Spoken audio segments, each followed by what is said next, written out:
Si nous avions su que le chèque n'était pas à l'étude, nous n'aurions jamais signé. Et les clés n'auraient Jamais. pas. On s'est fait avoir par des escrocs, mais on s'est fait avoir par des notables. Liliane et Jocelyne n'en reviennent toujours pas. Une femme a réussi un véritable tour de force. Acheter et emménager dans leur maison sans leur verser le moindre centime. Cette maison, nos deux sœurs y ont passé toute leur enfance. Mais hélas, elles n'ont plus aujourd'hui les moyens de l'entretenir. C'est donc à contre-cœur qu'elles décident un beau jour de s'en séparer. Retour sur une vente qui semblait au départ bien plus que banale. La vente de la maison devait se passer d'une manière facile. Il y a quand même un blocage quelque part. Et moi, je veux savoir, je veux qu'on m'explique.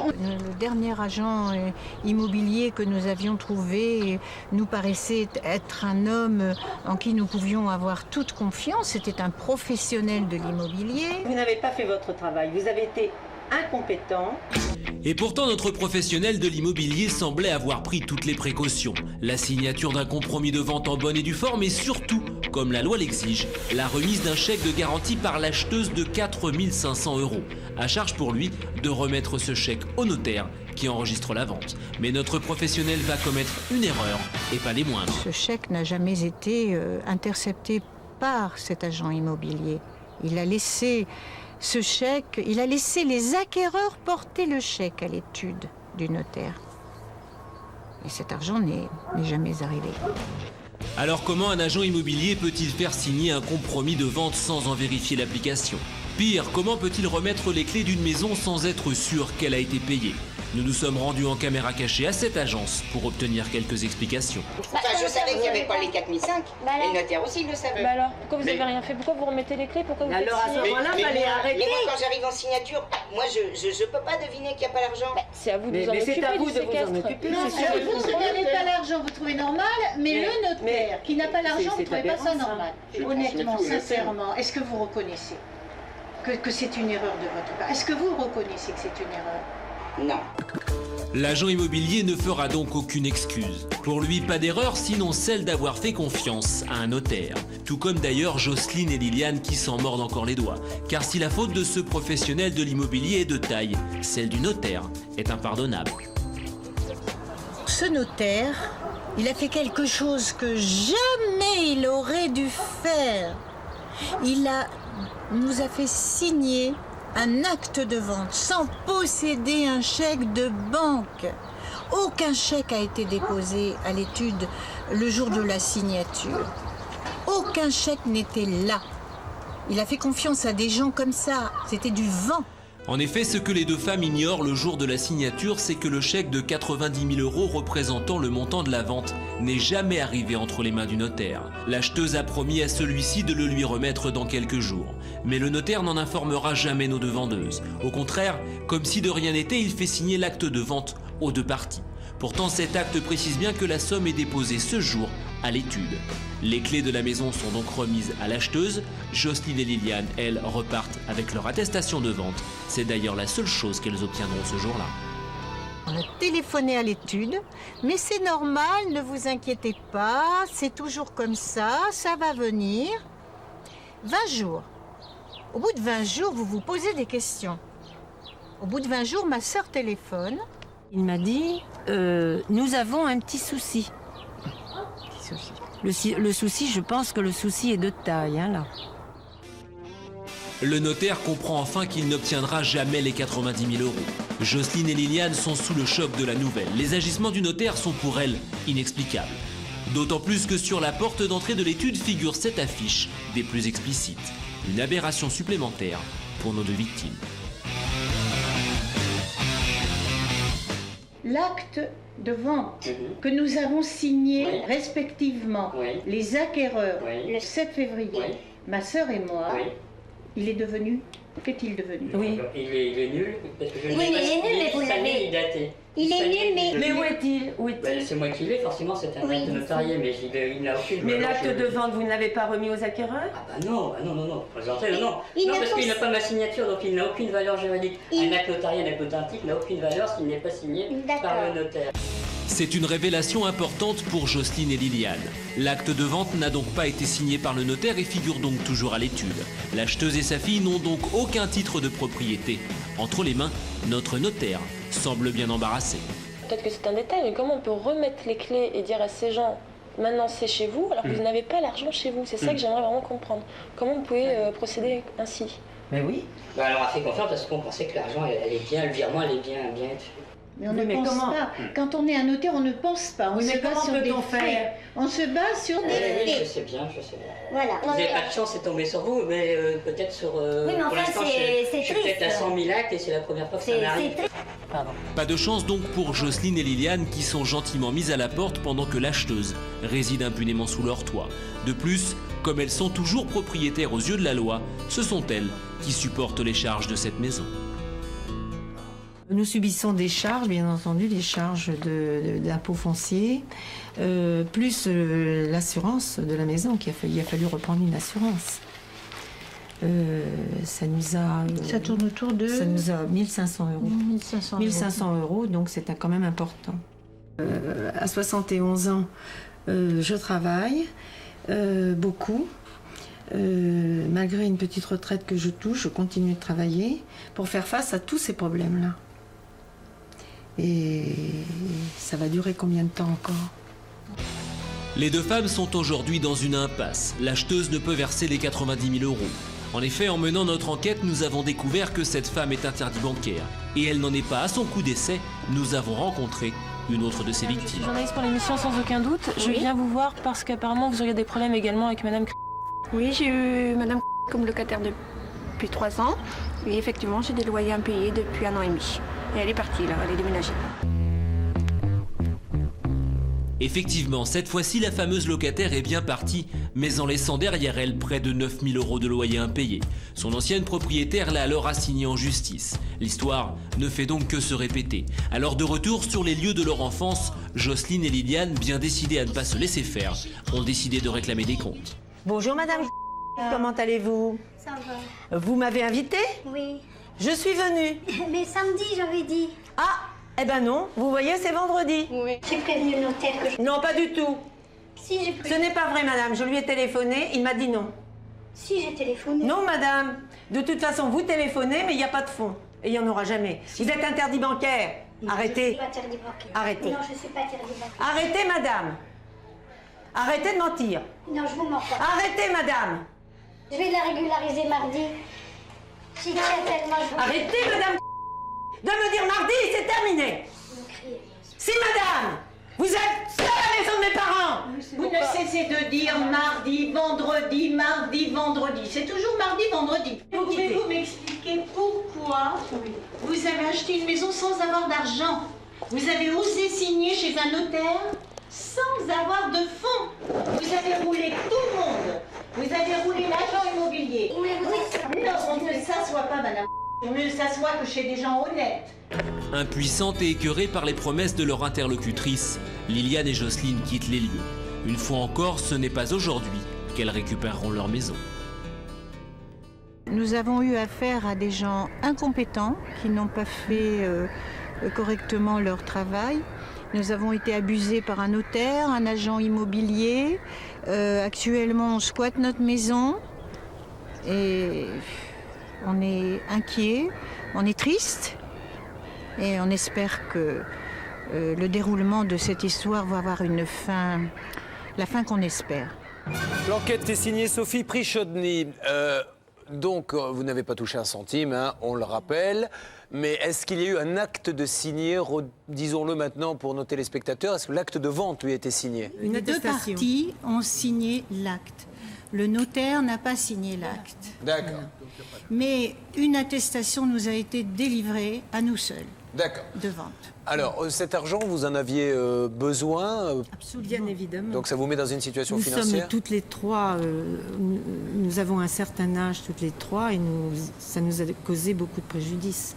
Nous sommes à la retraite et cet argent, nous l'attendions. Bien sûr, voilà. Je comprends, oui.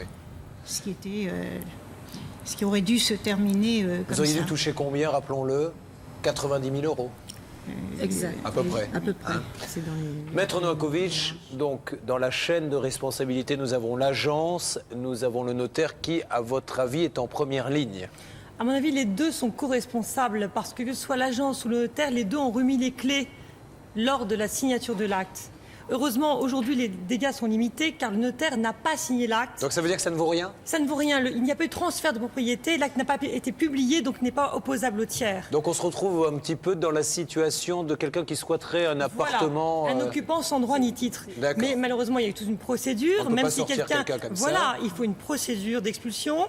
Il n'est pas question que ces dames supportent les frais, le coût de cette procédure d'expulsion. Il n'est pas question qu'elles supportent également le coût d'une procédure concernant les dommages et intérêts qu'elles sont en droit d'obtenir face au notaire et à l'agence. Donc l'intérêt aujourd'hui, ce serait d'obtenir de l'agence immobilière et du notaire le paiement d'une indemnisation, parce qu'il est évident qu'aujourd'hui, ils doivent réparer ce préjudice moral, mais surtout le fait qu'ils supportent le coût de toutes les procédures. Bien sûr. Votre sœur, qui n'est pas avec nous sur ce plateau, parce qu'elle a quelques difficultés... Oui, elle est âgée. Tout à fait. Comment vit-elle cette situation? C'est la plus âgée des trois? C'est la plus âgée des trois, oui. Elle a quel âge, sans indiscrétion? Elle a 86 ans. 84 ans. Elle doit rien comprendre à ce qui se passe. Elle doit se dire, elle est très malheureuse et elle est à plusieurs kilomètres de Paris, donc elle est dans un état... elle est malvoyante. En difficulté. Et elle aussi, je pense que cet argent aurait mis un petit peu de bien-être. Elle a des problèmes de santé. Là, je me permets de dire que c'est surtout pour elle qu'on se bat, que cette affaire se termine bien pour elle. Alors aujourd'hui, je vous pose la traditionnelle question. Qu'est-ce que vous attendez de cette émission, sans aucun doute? Alors ce que l'on attend de cette émission, c'est qu'on demande réparation au notaire, on demande réparation à l'agent immobilier pour tous les préjudices qu'ils nous ont fait subir quelque part et par leur incompétence. Oui. Et nous voudrions récupérer notre bien. Parce que vous compreniez bien, ce n'est pas parce qu'un squatteur n'a aucun titre. Une fois qu'il est dans votre maison, malheureusement, vous ne pouvez pas le sortir vous-même. Ça veut dire qu'il faut lancer une procédure juridique, peut-être prendre un avocat, une expulsion, etc. Ça prend des années. Pendant ce temps-là, cet argent dort, vous en avez besoin. Donc c'est vrai qu'il ne suffit pas de vous dire maintenant, ça y est, la personne est sortie, etc. Il faut aller un petit peu plus loin. Tout à fait. Ne perdons pas de temps, la régie compose le numéro du notaire.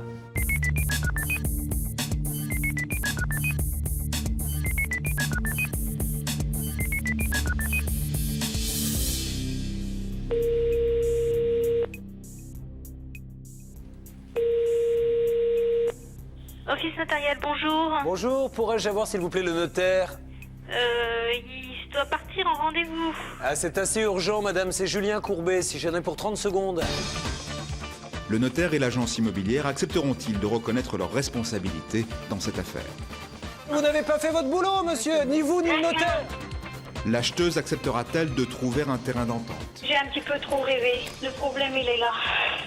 La réponse dans quelques instants.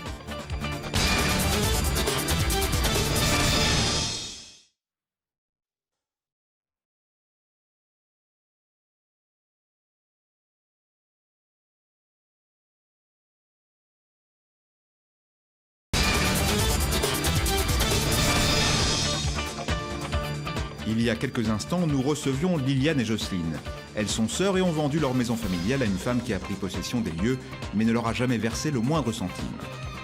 Vous êtes à la maison de mes parents! L'acheteuse acceptera-t-elle de trouver une solution? L'agence immobilière et le notaire reconnaîtront-ils leur responsabilité dans cette affaire? Ne perdons pas de temps, la régie compose le numéro du notaire.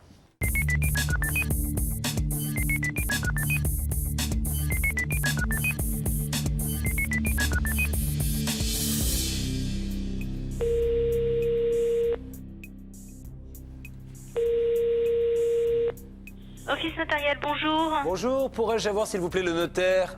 Il doit partir en rendez-vous. Ah, c'est assez urgent, madame, c'est Julien Courbet, si j'en ai pour 30 secondes. C'est au sujet de quel dossier, s'il vous plaît? C'est au sujet du dossier des sœurs Tindy. D'accord, ne quittez pas. Merci. Oui, allô? Oui. C'est encore moi. Donc, maître est actuellement en rendez-vous de signature. Il se propose soit de prendre votre numéro, ou si vous pouviez rappeler demain matin à la première heure. Alors, demain matin, je ne peux pas rappeler. Il faut absolument que je le joigne avant 18h30. Donc, Je peux prendre un numéro, alors? D'accord, on vous le donne tout de suite, madame. D'accord, merci. Merci. Le notaire est en signature, donc il est normal qu'il ne puisse pas nous répondre. Par contre, nous verrons s'il a envie de nous répondre à la fin de sa signature. Vous le saurez dans quelques instants. Rien ne nous empêche maintenant d'appeler l'agence qui a fait la transaction. La régie fait le numéro.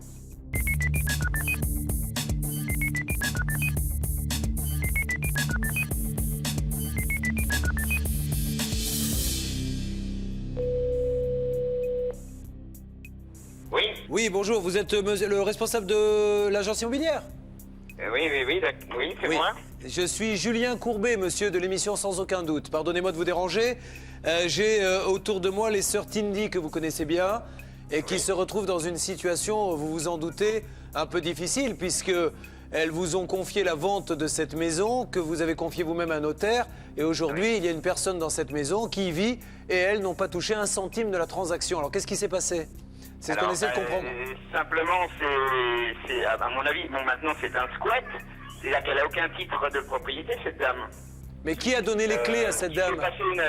Nous avons été tous invités par le notaire à la signature, l'agence, les vendeurs et les acheteurs. Oui, mais on a quand même donné les clés à ces squatteurs. Oui, bien sûr. Qui les a donnés, monsieur? Eh bien, je les ai remis devant tout le monde lors du rendez-vous du notaire. D'accord.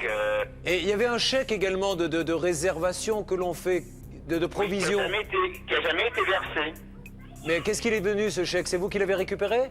Non, il n'a jamais été versé. Et vous, en tant que professionnel, monsieur, vous avez continué à faire cette transaction sans avoir le chèque entre les mains? Mais non, j'ai pas continué à faire la transaction. La transaction est allée jusqu'à son terme dans mon esprit, puisque le notaire a convoqué tout le monde à la signature. Mais monsieur, avant d'aller chez le notaire, quand on achète un appartement ou une maison, l'agent immobilier nous demande toujours un chèque. Oui, effectivement. Voilà. Écoutez, monsieur, on est convoqué le jour d'une signature. Bon, effectivement, il n'y a peut-être pas ce chèque qui n'a jamais été versé, puisque malgré mes rappels et une lettre commandée, il n'a jamais voulu le verser. Mais vous avez envoyé des recommandés, monsieur. Moi, si le notaire avait dit j'ai pas les fonds, bon, ben, à aucun moment j'aurais remis les clés. Pour vous, monsieur, qui est responsable dans cette histoire? Vers qui faut-il se retourner? Alors, moi je dirais, le premier responsable, c'est avant tout madame et sa fille, évidemment. Hein. Faut pas ça, non, monsieur, parce qu'on s'adresse à des... Sinon, ça sert à rien de s'adresser à un professionnel. D'accord, bien sûr. Donc ça, c'est la première responsable, il ne faut pas se tromper de cible. Deuxième responsable, c'est le notaire, parce qu'il n'a pas dit le jour de la signature qu'il n'avait pas les fonds. C'est le notaire qui n'a pas rempli sa fonction, qui ne sait, s'il n'avait pas les fonds ce jour-là, il ne devait pas signer. Point. Bon, je veux bien que vous mettiez un petit peu sur le notaire, mais vous avez été léger, monsieur. Et ce qu'il faut savoir, monsieur, mais si. Aujourd'hui, je suis désolé, vous n'avez pas demandé de chèque, vous avez remis des clés. Vous avez, monsieur, une responsabilité professionnelle, qui est une obligation, en l'espèce, en ce qui concerne la remise des clés, de résultat. Vous devez remettre les clés à l'acquéreur légitime des biens. Que ce soit de votre faute, pas de votre faute, la faute du notaire, vous avez remis les clés entières. D'accord. Monsieur Courbet, nous sommes en signature. Le notaire est censé avoir tous les fonds pour signer. Bon, maintenant que mesdames Tindy montent en mayonnaise cette histoire, je suis très désolé pour elle que ça se passe ainsi. Mais bon, comment vous pouvez dire, monsieur, qu'elle monte en mayonnaise? Elle s'adresse à une agence immobilière et elle se retrouve aujourd'hui à la rue avec une squatteuse parce que personne n'a fait son boulot et vous dites qu'elle monte en mayonnaise, monsieur? Vous êtes un petit peu gonflé. Elle est montée en mayonnaise et on a été abusés. Le notaire et moi-même, on a été abusés par cette Parce que vous n'avez pas fait votre boulot, monsieur. Ni vous, ni le notaire. Le notaire non plus. Nous ne sommes pas censés avoir le chèque. Monsieur, mais c'est dramatique que vous n'ayez pas conscience de vos responsabilités, car manifestement, vous êtes responsable. Vous auriez dû effectuer une déclaration de sinistre auprès de votre assurance. L'avez-vous fait? Oh, écoutez... Je vous conseille sérieusement de faire une déclaration de sinistre à votre compagnie, parce qu'en n'avisant pas le vendeur de ce que le premier chèque n'avait pas été remis, vous lui avez empêché d'exercer la vigilance qui aurait dû être la sienne au moment de la vente chez le notaire, et vous avez engagé votre responsabilité, d'autant plus que vous avez donné la clé. Monsieur, aujourd'hui, qu'est-ce que vous avez décidé de faire pour aider ces personnes? La procédure d'expulsion est engagée. De mon côté, je veillais la bonne marche de cette affaire. Le référé va être prononcé et l'expulsion sera... Et qui va payer les frais de cette expulsion, monsieur? Éventuellement, en tout cas, c'est le notaire qui a diligenté cette action. Bon, d'accord, c'est lui qui a diligenté l'action. D'accord. Bon. Je voudrais revenir sur un point, si vous voulez bien, monsieur le professionnel. C'est qui va payer justement les loyers que n'ont pas obtenus ces personnes-là pendant un certain nombre de mois? Je suis pas contre de trouver une solution. La solution la meilleure pour l'ensemble des parties. D'accord. Bon, mais bon, Je suis aussi une victime, je suis pas un coupable. Non. Je ne vous plains pas, monsieur. Qu'est-ce que vous avez perdu, monsieur, vous? Sa commission. Vous avez perdu votre commission. Ah oui, bah, qu'est-ce que je perds là évidemment, qu'est-ce que je perds? J'ai rien perdu. Et ça D'abord, je perds ma commission, je perds les publicités qu'on a fait sur cette maison, les visites, le temps passé, les heures au téléphone, les réceptions de cette dame en permanence. Peut-être que vous êtes non, un petit peu précipité, justement. C'est sûr que je perds moins que Madame Tandy, mais pour l'instant, le bien, il est toujours à elles. Elles en sont toujours propriétaires. Et ce bien est simplement Voilà. Monsieur, Tout va bien, néanmoins, alors. vous êtes responsable. Je ne vous embête pas plus longtemps. Bon, bah, très bien, mais je suis un peu surpris de la façon de tourner les choses, mais enfin bon. Ben, elles aussi, hein, elles sont un peu surprises parce que quand elles sont rentrées dans votre agence, elles ne pensaient pas qu'elles finiraient sur le plateau de Sans Aucun Doute. Je suis tout cœur avec Mesdames Tandy, mais Ça, c'est sympa. On s'est fait avoir, on s'est fait berner par cette dame, effectivement. Bien sûr. Merci, monsieur, au revoir. Allez, au revoir. Bien, c'est quand même... Évidemment, ce monsieur n'est pas le seul responsable. Il y a une erreur, une énorme erreur du notaire si ça s'est vraiment passé comme ça. Le notaire nous a dit qu'il attendait, il pensait avoir un virement.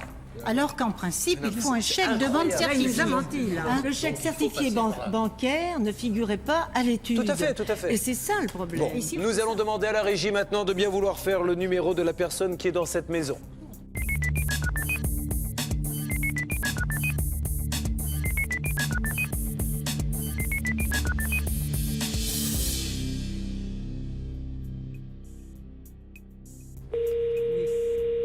Allô? Bonjour madame, je suis Julien Courbet de l'émission Sans Aucun Doute sur TF1. Oui. Voilà madame, je vous appelle car je suis avec les sœurs Tandy, que vous connaissez puisque vous habitez leur maison et que cette maison n'a pas été payée. Oui. Vous le savez madame. Bah écoutez, la semaine prochaine, je vais pouvoir régulariser cette maison. Mais que ça fait combien de temps que vous dites ça madame? Non. Non mais aujourd'hui madame, ne régularisez pas à la rigueur. Est-ce que vous pouvez être habité ailleurs? Bah pour l'instant, je ne peux pas. Il faut que j'attende la semaine prochaine. Mais madame, pourquoi il faut attendre la semaine prochaine? Comment? C'est toutes les semaines en général que vous dites ça, madame. Pourquoi? Dites-moi la vérité, madame, parce que de toute façon, maintenant, vous y êtes. L'argent, vous l'avez eu à un moment donné ou vous ne l'avez jamais eu? Qu'est-ce qui s'est passé? Ah bah, il s'est passé, monsieur Courbet. Je suis désolée je suis en pleine dépression, là, comme vous... Mais c'est vous qui avez choisi cette maison, madame, ou c'est quelqu'un de votre famille? Non, c'est moi qui l'ai choisi. Ma fille, elle fait beaucoup d'asthme. La question, c'est qu'est-ce qu'on fait pour ces 3 sœurs, madame? Oui, bah écoutez, je peux vous confirmer que je vais régulariser cette maison la semaine prochaine et puis on n'en parlera plus. Vous avez l'argent? Ben, je vais l'avoir, oui. Mais il vient d'où cet argent, madame, sans indiscrétion? Comment? Il vient d'où, sans indiscrétion? Dans la famille, ils vont se réunir et puis on va me l'avancer. Mais madame, pourquoi avez-vous acheté cette maison si vous n'aviez pas l'argent? Monsieur Courbet, j'ai beaucoup de peine de tout ce qui est arrivé. J'ai perdu mon mari. Depuis ce moment-là, c'est quelque chose qui s'est passé en moi. J'avais voulu avoir une maison. Et puis j'ai un petit peu trop rêvé. Le problème, il est là. Oh. C'est que vous avez jamais eu l'argent, en fait, madame, on est d'accord? Comment? Vous avez jamais eu l'argent? Ben, j'ai pas eu cet argent, mais j'ai toujours espéré qu'on pourrait me l'avancer pour dire que je puisse avoir une maison. Bon. Pour avoir un toit. Vous savez, je suis passée par beaucoup de choses. Bien. Madame, on va pas vous embêter plus longtemps, mais ces dames essaient de récupérer leur maison, vous le savez?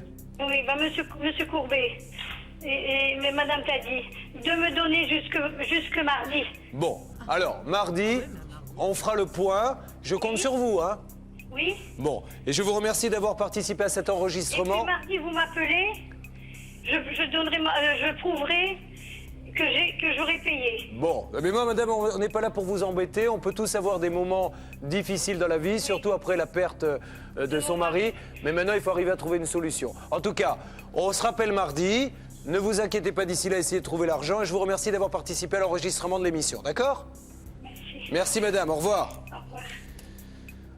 Donc cette personne a certainement de la famille, elle est conseillée par sa fille et son beau-fils. Et ce qu'il faut repréciser, c'est que chez le notaire, ce n'est pas cette dame dépressive qui a signé, mais c'est la fille. Donc en fait, la propriétaire virtuelle, c'est bel et bien la fille. D'accord? Oui, je propose maintenant à la régie de faire le numéro donc, du beau-fils ou de la fille.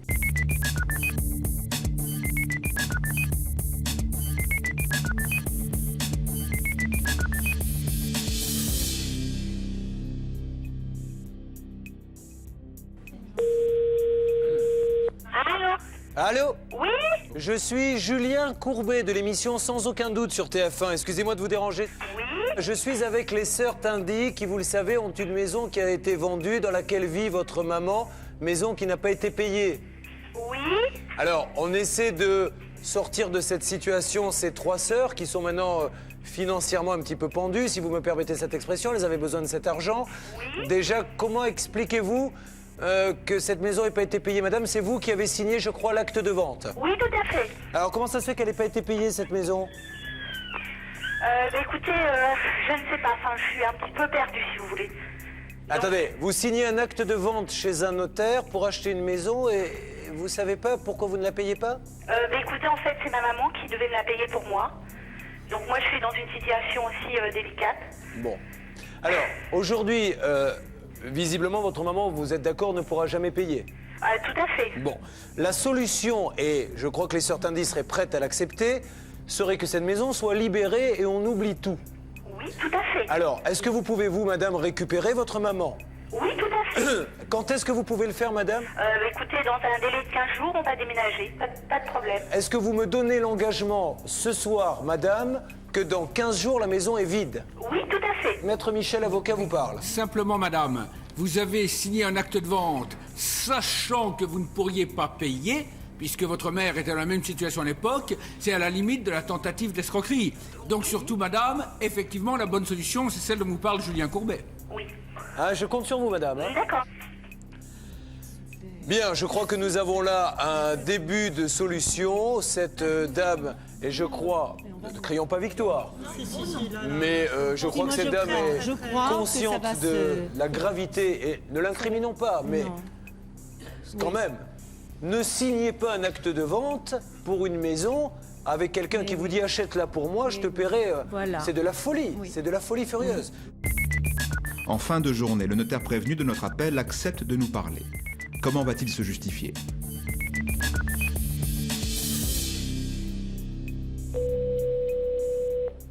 Allô? Oui, maître. monsieur. Bonsoir, Julien Courbet, sans aucun doute. Monsieur. Pardonnez-moi de vous déranger. Je vous en prie. Maître, je suis donc avec les sœurs Tindy. Nous avons compris ce qui leur arrivait. On voulait avoir votre point de vue un petit peu sur cette affaire, car d'après ce que j'ai cru comprendre, le jour de la signature de l'acte, que vous n'avez pas signé d'ailleurs, Non. Il y a eu une remise des clés et l'argent n'était pas arrivé. C'est ça. D'accord. Alors, comment se fait-il aujourd'hui que cette maison soit squattée? Écoutez, il y a une procédure qui était engagée pour expulser ces personnes, en fait. Ça j'ai bien compris, maître, mais comment en est-on arrivé à cette situation-là? Quand justement on va voir un notaire, c'est parce qu'on sait que tout va être verrouillé et que la transaction ne peut se faire si elle n'a pas été verrouillée. Comment a-t-on pu dans... Il y a eu un abus de confiance, je n'étais pas tout seul, il y avait une agence, il y avait... ces personnes ont réussi à faire créer un climat de confiance et à, j'allais dire, tuer un petit peu tout le monde. Maître, la question n'est pas de savoir qui a... Je ne peux pas vous donner trop de détails parce que si je vous explique la règle de secret professionnel, on ne peut pas vous mais monsieur, raconter tous les détails. Maître, les détails, on les connaît par cœur parce qu'on vient de faire on a vu un reportage très long, on a toutes les pièces sous les yeux, on a eu tout le monde au téléphone dans cette histoire, la mère, la fille. C'est d'ailleurs la fille qui a signé, pensant qu'elle allait avoir l'argent de la mère. Mais maître, à un moment donné, je crois que tout le monde peut se tromper. Il y a quand même, moi ce que j'aimerais vous entendre dire, c'est qu'il y a quand même eu, certes une erreur de l'agence, mais une erreur de votre part. Vous le reconnaissez, ça? Écoutez, de toute façon, si vous voulez, moi j'ai saisi mes instances et puis on a des caisses de garantie, etc. Donc s'il y a quelque chose là-dessus, c'est eux qui... Ça jouera, il y a bien entendu, il n'y a pas de problème là-dessus. Maître, la seule chose que je voulais entendre ce soir, c'est est-ce que vous êtes d'accord pour nous dire que bon, il y a une procédure qui est en cours qui sera à vos frais? Oui, bien sûr. Et est-ce que les loyers qu'elles auraient pu toucher, etc., l'assurance pourra les couvrir? Certainement, certainement. On a demandé de toute façon des dommages et intérêts dans le cadre de cette procédure. D'accord. Il ne faut pas s'inquiéter de ce côté-là. Bon, merci maître, passez une bonne soirée, merci de nous avoir appelés. Merci, au revoir. Bien, voilà, je crois qu'on peut applaudir très fort ce notaire. Encore une fois, personne sur cette terre n'est infaillible. Nous commettons tous des erreurs, nous les premiers. faut-il savoir prendre ses responsabilités. Nous n'avons pas toujours eu des accueils aussi rapides de la part de notaires. Je l'en félicite, il prend ce problème. Je ne pense pas qu'il s'amuse à dire sur l'antenne de TF1 qu'il va le faire et qu'il n'a donc. Vous serez indemnisé par ce notaire. Merci beaucoup, Julien. Je vous en prie. Merci à toute l'équipe. Je renouvelle. Merci à TF1. Je ne sais comment vous remercier. Je n'aurai jamais assez d'une vie pour vous remercier. Bon, et la vie, nous en aurons d'autres. Et ma vie sera très courte.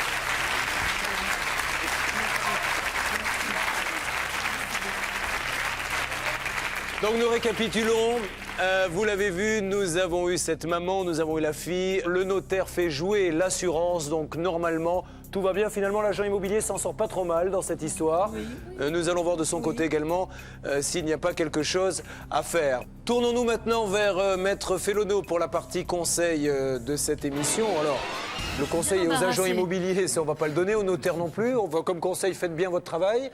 Maintenant, en fait, c'est le seul qu'il faudrait donner. Hein. Oui, mais comment le particulier peut-il s'assurer lui-même que le notaire a bien fait son travail? Est-ce qu'il peut exiger? Il n'a pas à le faire, je suis désolée. C'est une situation absolument extraordinaire qu'un notaire inscrive dans un acte, parce que c'est ce que nous avons vu, qu'il était titulaire des sommes, qu'elles étaient inscrites dans sa comptabilité. Certes, il a 2 mois pour rétroverser cette somme au vendeur, mais c'est absolument inouï qu'il le lise et qu'il l'affirme alors qu'il ne tient pas le moindre chèque. Bien, merci à toutes les deux, on vous applaudit très fort. Au revoir à ta femme.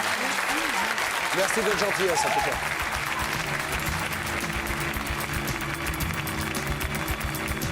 Quelques jours plus tard, les sœurs Tindy ont pu récupérer leur maison. En effet, la fille de l'acheteuse a accepté d'héberger sa maman.